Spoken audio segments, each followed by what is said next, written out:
बिस्मिल्लाहिर्रहमानिर्रहीम। 10वीं जमात में ज्योमेट्री मैथ सेकंड में चौथा बाब हिंदसी अमल लेकर मैं शाह ज़ाकिर अमानुल्लाह के Urdu girls high school Jalgaon हाजिर हुआ हूँ। प्यारे बच्चों, हिंदसी अमल ये जो है ये बाब ये कहाँ का इसका इतलाक़ होता है आपको मालूम है? जी हाँ, ड्राफ्ट्समैन के कोर्स में, ITI के कोर्स में, इंजीनियरिंग के कोर्स में और मुख्तलिफ शोबों में इसका इस्तेमाल होता है। आइए हमने जो पहले 7वीं 8वीं और 9वीं के अंदर जो बुनियादी चीज़ें सीखे हैं उसका इयादा कर लें। यहाँ पर दिए हुए कितने ख़त का उमूदी नासिब खींचना, यानी जो भी कितने ख़त की लंबाई दी गई है उसका उमूदी नासिब खींचना। फ़र्ज़ करो यहाँ पर एक 8.3 सम का कितने ख़त AB का उमूदी नासिब खींचिए। अगर ये सवाल आ गया आपको तो हल में सबसे पहले दिया हुआ लिखेंगे कि कितने ख़त AB या ज़िला AB या किता AB की लंबाई 8.3 सम। अब ये कैसे लेंगे? 8.3 सम के ऊपर कुछ जगह छोड़ना है और नीचे भी जगह छोड़ना है, दरमियान में लेने की कोशिश करना है। यहाँ पर देखेंगे हम और आप तो ये देखो, ये 0 से स्केल के अंदर 8.3, तो 1 8 के बाद 3 बारीक लकीर है, 1 2 3, ये कितने ख़त ऐसा खींच लीजिए 8.3 का। ये खींचने के बाद इसे नाम दे दीजिए। ये इसके इख्तितामी नुकात है, क्या नाम है? AB। और अगर नाम नहीं दिया हुआ है तो आप कोई भी नाम दे सकते हैं उसको, AB PQ RS PU वगैरह। ये AB कितने ख़त खींचने के बाद यहाँ पर लिखेंगे हम और आप 8.3 सम। आपको ये जो है पेंसिल के ज़रिए बनाना है। मैं पेन के ज़रिए बना रहा हूँ लेकिन आपको पेंसिल के ज़रिए ही इसे बनवाना है।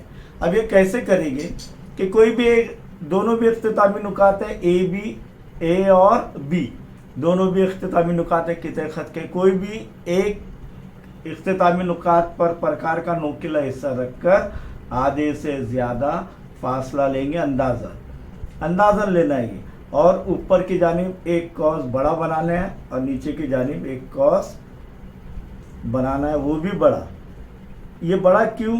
क्योंकि देखिए अगर हमने जो है यहाँ पर फिर दूसरे इख्तितामी नुक्ते पर नोकीला हिस्सा रखना है। पहले इख्तितामी A पर रखे थे, अब B पर। ये रखने के बाद इसको क्या करना है? किता करना है। ये छोटा बनाओ, ये कॉस,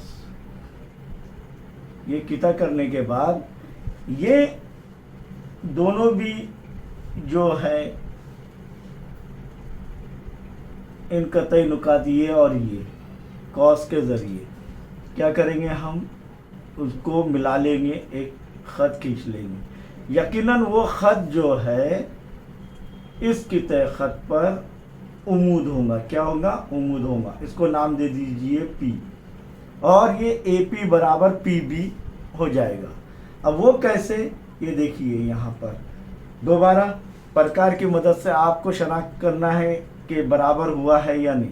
अब नुक्ता P को वस्ती नुक्ता है या नहीं ये देखने के लिए नुक्ता P पर प्रकार का नोकीला हिस्सा रखेंगे और ये A तक लेंगे। कहाँ तक लेंगे? A तक।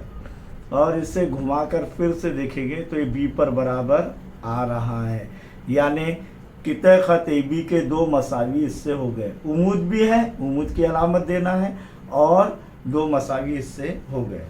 प्यारे बच्चों, अब कोई भी एक कितने ख़त हम खींचेंगे, कोई भी एक कितने ख़त, लेकिन अब ऐसे नहीं बल्कि इस तरीके से। देखिए अब मैंने ये लिया क्या, इसका अंदाज़न हम ले रहे हैं, इसको एक कितने ख़त अंदाज़न ले रहा हूँ मैं।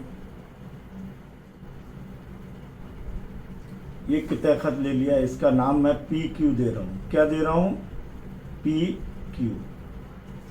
अब इसका उमूद नासिब कैसे खींचेंगे? अब ये इस तरीके से क्यों ले रहा हूँ मैं? अमल वही रहेगा क्योंकि मुसल्लस में आपको बनाते आना चाहिए।